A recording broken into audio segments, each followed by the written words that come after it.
Assalamualaikum warahmatullahi taala wabarakatuh. Alright, cikgu. Jangan tanya buat siapa je kat sana. Alright, so hari ni buffet dia. Minta maaf tak sempat sangat nak ambil video. Sana tempat grill kita, ABC kita. Handphone rosak. So ni handphone anak, kualiti dia kurang sikit. Alright, so ni untuk makanan buka puasa kita. More nanti kita ada spaghetti. Yang grill tu insyaAllah sampai ke More ada. Alright, go. Saya pasal TikTok okey ya. Alright. Saya minta maaf sebab sebenarnya hari ni saya ada bertindan 2 catering plus sini 3. Kalau tidak lagi gila saya buat. Tapi minta maaf. So saya buat apa yang terdaya je. Alright, terima kasih go. So kejap lagi More kita bagi spaghetti. Walaupun kita dalam kawasan Jawa kita pakai spaghetti. Untuk More. So ni cikgu dengan keluarga. Makanan banyak. So makanan ni memang insyaAllah kita akan buat sampai More ya. More nanti ada keluar spaghetti lagi. Yang mana tak habis nanti kita bagi cikgu. Tak bau, tak boleh. Alright, okay. Assalamualaikum. Kami syarikat bumi putra berdaya maju. Juga mengeluarkan produksi. Saya punya view ada kala dia boleh sampai million min. Ada kala tiba-tiba Umi lah viral. Ni cikgu saya ni.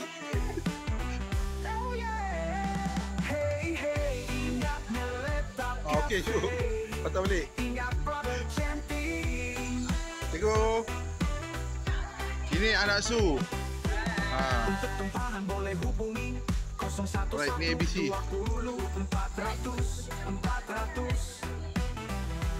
Kena beratur ke ha? Kalau tidak kena tulis nama.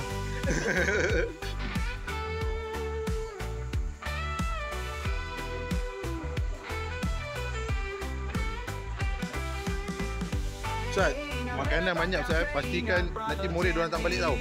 Suruh bungkus. Yes, alright. Jangan ada yang lari. Yang sana grup besar. Yang tengah dalam phone call tu.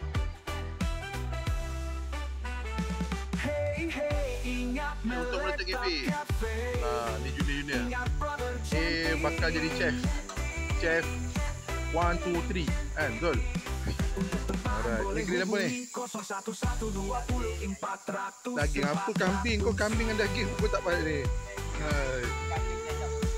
Kau sama macam mangau. Alright. Okay, Mirul.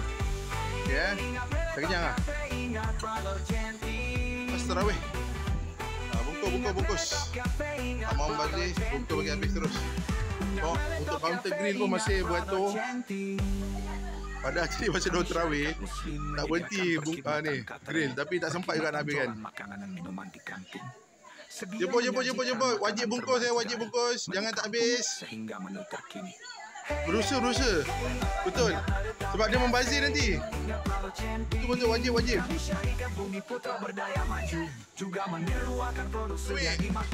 Umi. Alah, kuah dia nanti Umi masaklah sendiri laksanya. Jangan gaduh. Mi, kuah laksa pun baru Mi. Bagi habis. Tengok, tunjuk Mi. Hasil membungkus. Kena kacau. Tengok.